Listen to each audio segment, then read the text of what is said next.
Check कर लीजिएगा पहले आवाज़ आ रही जी है। Sir, first of all welcome to INS sir. Thank you so much, thank you so much. और सर, सबसे पहले आपसे जानना चाहेंगे कि ड्रिप के बारे में बताइए। ये गाना बनाते हुए क्या मूड था आपका? ड्रिप बनाते वक्त हमारा बहुत ही चिल मूड था। ये गाना हमने सिर्फ समर वाइब के लिए बनाया है, रोड ट्रिप टाइप का समर वाइब, चिल वाइब अपने दोस्तों के साथ एंजॉय कर सकते हैं, तो काफ़ी रिलैक्सिंग मूड टाइप का गाना बनाया था हमने ये, उसी मूड में रह के। सर, आपका पंजाबी टच हर गाने में सुनाई देता है। ये कल्चरल कनेक्शन कितना इम्पोर्टेंट है आपके लिए? देखिए, मैं एक सिख हूँ, मैं सरदार हूँ, पंजाबी मेरी मदर टंग है, तो वो टच हर गाने में आना मेरा कल्चर रिप्रेजेंट करता है। तो वो मेरे लिए बहुत इंपॉर्टेंट रहता है कि मेरे कल्चर को मैं मेरे गानों में रिप्रेजेंट करूँ, वो मेरी ऑथेंटिसिटी दिखाता है, तो मेरे लिए काफ़ी इंपॉर्टेंट रहता है ये हमेशा। सर, जब आपका गाना क्रिएट करते हैं तो पहले क्या आता है, मेलोडी, लिरिक्स या एक वाइब? देखिए, हर एक आर्टिस्ट का अपना अलग अलग प्रोसीजर होता है। कुछ लोगों के लिए लिरिक्स पहले आते हैं, उस पर वो कंपोज करते हैं। कुछ लोगों के लिए कॉम्पोजिशन एंड बीट्स पहले आते हैं, वो उस पर लिरिक्स लिखते हैं। मेरा इंक्लिनेशन म्यूज़िक की तरफ थोड़ा ज़्यादा है, तो मेरे लिए पहले मैं म्यूज़िक देखता हूँ, जो म्यूज़िक मुझे छू जाता है, टच कर जाता है, फिर हम उस पर उसके अकॉर्डिंग लिरिक्स पे काम करते हैं। सर, आपके म्यूजिक का सफर कहाँ से शुरू हुआ और कितनी स्ट्रगल देखनी पड़ी सर आपको? मेरा म्यूज़िक का सफ़र शुरू हुआ था बैंगलोर से, जहाँ मैंने 2 साल क्लासिकल म्यूज़िक की ट्रेनिंग ली थी, हिंदुस्तानी क्लासिकल की।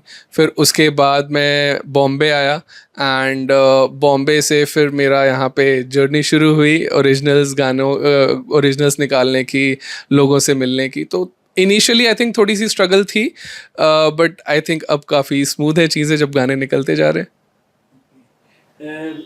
एक, अगर आप सिंगर नहीं होते तो क्या होता है? अगर मैं सिंगर नहीं होता तो प्रॉब्ली एक स्पोर्ट्स ब्रॉडकास्टर होता, आई थिंक, क्योंकि मेरा स्पोर्ट्स में बहुत इंटरेस्ट है।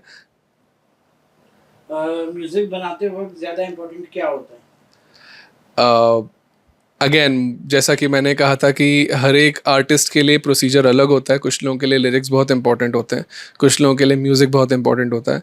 मेरे लिए पर्सनली म्यूज़िक काफ़ी इंपॉर्टेंट होता है, क्योंकि मैं सबसे पहले एक ट्रैक में म्यूज़िक सुनता हूँ। अगर मुझे वो बहुत अच्छा लगता है तो फिर उस पर फिर हम लिरिक्स बनाना स्टार्ट करते हैं, तो जी।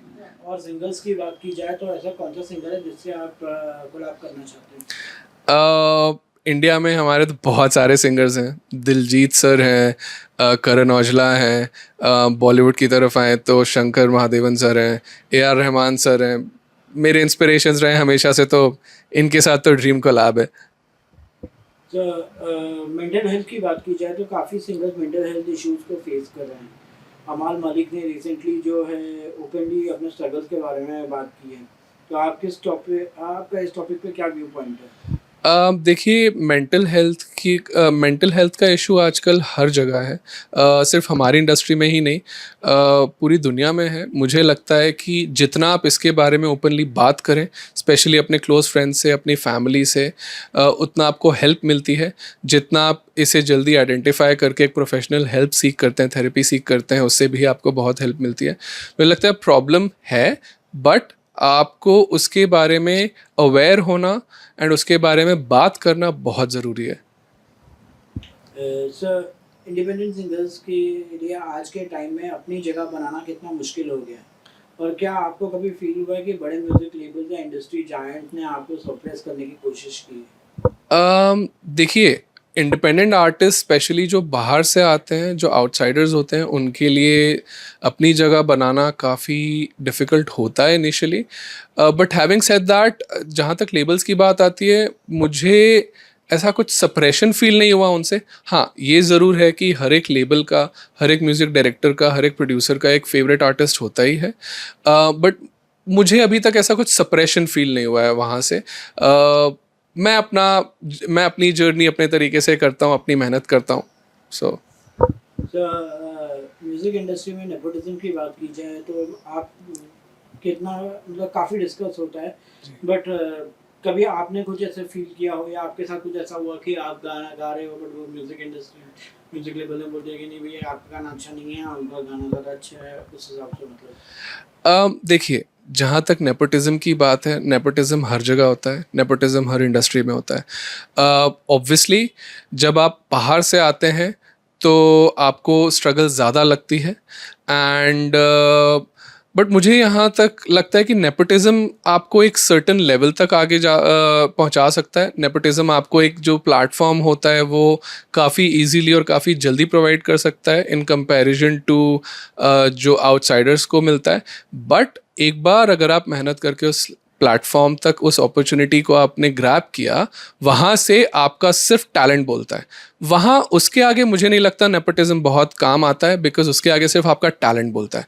अगर आप अपने ऑडियंस तक पहुँच गए, अगर उन्होंने आपको पसंद कर लिया, तो फिर आप नेपोटिज्म से आए हैं या आप बाहर से आए हैं उससे कोई फ़र्क नहीं पड़ता. तो म्यूज़िक इंडस्ट्री की बात की जाए तो आजकल एआई म्यूज़िक क्रिएट हो रहा है, तो आपको क्या लगता है कि एआई म्यूज़िक इंडस्ट्री के लिए एक थ्रेट है या एक अपॉर्चुनिटी है? और क्या ये क्रिएटिविटी को किल करेगा या नए आर्टिस्ट को सपोर्ट करेगा? देखिए, आप अगर मुझसे पर्सनली पूछें तो मैं एआई के फेवर में ज़्यादा नहीं होता हूँ, स्पेशली जब ये क्रिएटिविटी या हमारी क्रिएटिव फील्ड की बात आती है. तो I don't support AI a lot, because मुझे लगता है एआई हमसे बना है. हमने ही एआई को बनाया, एआई ने हमें नहीं बनाया. एआई में गाने वही बनते हैं, लिरिक्स वही आते हैं जैसे हम प्रॉम्प्ट्स देते हैं. तो प्रॉम्प्ट्स हमारे पास से आते हैं. लोगों ने एआई को एक शॉर्टकट की तरह यूज़ कर लिया है. मुझे लगता है वो लोगों की क्रिएटिविटी किल कर देता है. सही तरीके से सही जगह यूज़ करो तो वो बहुत हेल्पफुल टूल भी है. बट जहाँ तक क्रिएटिव फील्ड की बात है, आई थिंक क्रिएटिव माइंड्स अगर नेचुरल हो, ह्यूमन माइंड्स अगर ज़्यादा क्रिएटिव हो, तो वो ज़्यादा बेहतर होता है, क्योंकि कोई भी एआई ह्यूमंस की क्रिएटिविटी मैच नहीं कर सकता. सर सिंगर्स की बात की जाए तो आजकल हम देख रहे हैं कि पंजाबी सिंगर्स मतलब कॉन्सर्ट्स कर रहे हैं, गाने गा रहे हैं, बट आपको लगता है कहीं ना कहीं जो लोगों को डिफरेंस चाहिए रहता है, या मतलब कि जो लोगों को अलग बीट्स चाहिए रहती है, उस हिसाब से पंजाबी सिंगर्स वैसे नहीं, जैसे पार्टी एल्बम्स ही आ रहे हैं या जो बीट ट्रैक्स ही आ रहे हैं, और ज़्यादातर लोगों को वही पार्टी सॉन्ग ही सुनने का मिलता है. तो क्या कहेंगे उसके बारे में?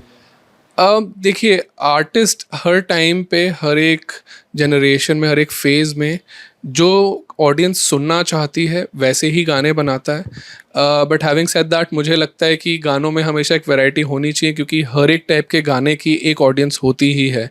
मुझे पर्सनली ऐसा लगता है कि जो ट्रेंड में चल रहा है, जो सभी बना रहे हैं, मुझे वो बनाना अच्छा नहीं लगता. मुझे लगता है कि मैं अपना कुछ डिफरेंट क्रिएट करूं. अगर पार्टी सॉन्ग्स कर रहा हूं तो सैड सॉन्ग भी करूं. एंड मुझे लगता है कि हमेशा ऑडियंस को कुछ नया मिलना चाहिए सुनने के लिए. सभी लोग अगर सेम ट्रेंड फॉलो करने लग जाएंगे तो कुछ नयापन नहीं रहेगा हमारे इंडस्ट्री में. तो आई थिंक वैरायटी बहुत ज़्यादा इम्पोर्टेंट है.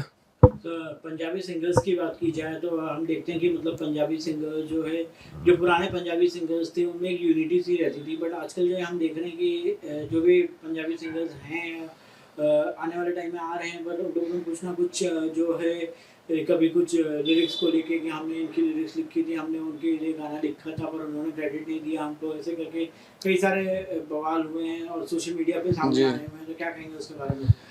देखिए, मुझे लगता है कि पहली बात तो हमारे जनरेशन में, हमारे टाइम में कंपटीशन पहले से बहुत ज़्यादा है.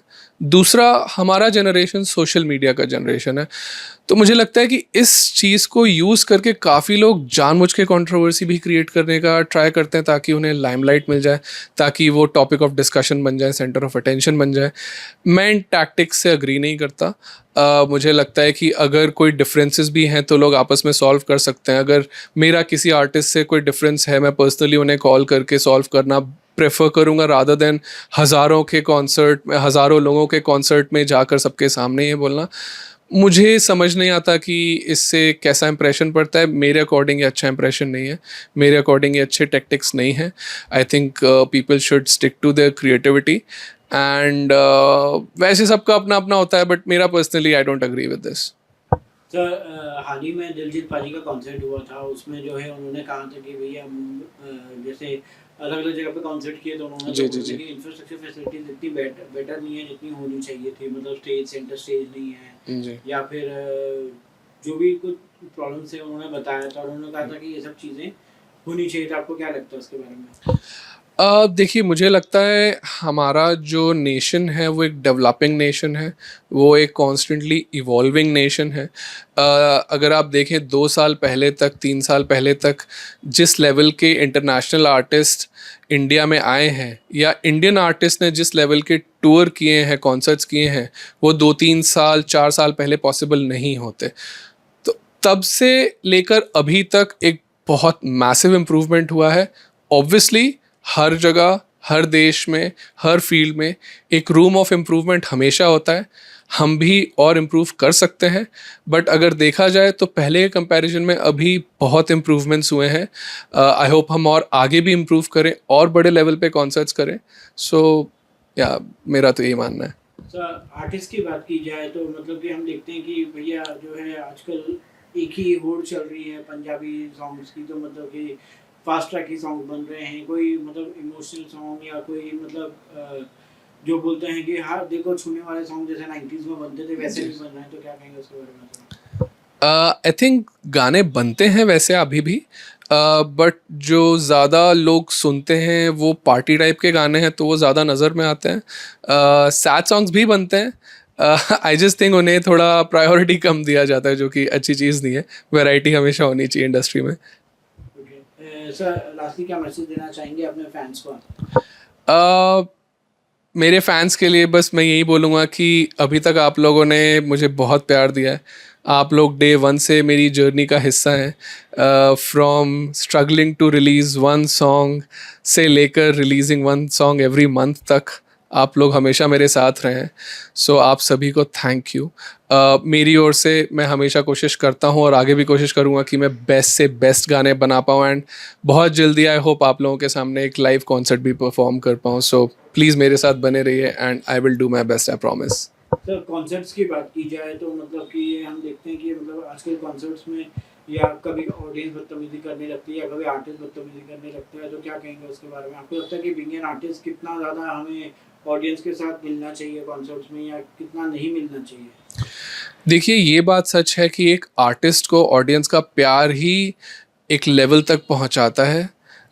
तो ऑडियंस के लिए रिस्पेक्ट हमेशा होनी चाहिए, but at the same time audience को भी ये समझने की ज़रूरत है कि हम भी इंसान हैं. हमारे भी एक खुद के दिल दिमाग होते हैं, हमारे भी खुद के प्लान्स होते हैं. हम कोशिश करते हैं कि बेस्ट से बेस्ट आपके लिए परफॉर्मेंसेस दें. आप लोग हज़ारों की तादाद में आते हैं हमें प्यार देने के लिए, बट उन हज़ारों में कुछ ऐसे आई विल से असामाजिक तत्व होते हैं जिन्हें लगता है कि भाई कॉन्सर्ट में है, जानबूझ के कंट्रोवर्सी क्रिएट कर देते हैं. कैमरा घूमेगा, फेस आएगा, पब्लिसिटी मिल जाएगी. प्लीज़ आप ये सब मत कीजिए. मैं उन लोगों पे ज़्यादा ध्यान देता भी नहीं हूँ, बिकॉज़ वो हज़ारों में जब 10 ऐसे होते हैं तो बाकी के जो लोग हैं उनका तो प्यार हमें मिल ही रहा है. बट एक म्यूचुअल रिस्पेक्ट एक आर्टिस्ट और उसके पब्लिक के लिए, उसके फैंस के बीच में हमेशा बने रहना चाहिए. म्यूचुअल रिस्पेक्ट बहुत ज़रूरी है. लास्टली आपके फ्यूचर प्रोजेक्ट्स क्या-क्या हैं? सर मेरे तो फ्यूचर प्रोजेक्ट्स बहुत सारे हैं. अभी इस साल काफ़ी गाने हैं. आपने पूछा था सैड सॉन्ग्स के बारे में, काफ़ी सारे मैंने ये फास्ट नंबर्स निकाल कर अब मेरे कुछ सैड सॉन्ग्स भी आएंगे, स्लो सॉन्ग्स भी आएंगे. तो बहुत कुछ है, कुछ इंटरेस्टिंग कोलैबोरेशंस भी हैं. तो सब आप थोड़ा वेट कीजिएगा तो you will get to see everything. Just stay tuned. हाल ही में ऑपरेशन सिंदूर हुआ, इसके बारे में लोगों ने काफ़ी जो है बोला नहीं उस बारे में. बॉलीवुड एक्टर्स ने चुप्पी साधी रखी थी उस चीज़ के ऊपर. आपको लगता है कहीं ना कहीं ऐसी सब चीज़ें जब यूएस में कुछ चीज़ होता है या कहीं और कंट्री में होता है तो सब जो है अपने इंस्टाग्राम हैंडल पे, सोशल मीडिया हैंडल पे लिखते हैं, बट ये सब चीज़ों के बारे में आपको लगता है लिखना चाहिए था? सर मुझे लगता है कि हर एक का अपना अपना एक राइट है आवाज़ उठाने का, कि वो किस टॉपिक पे आवाज़ उठाना चाहते हैं, किस पे नहीं.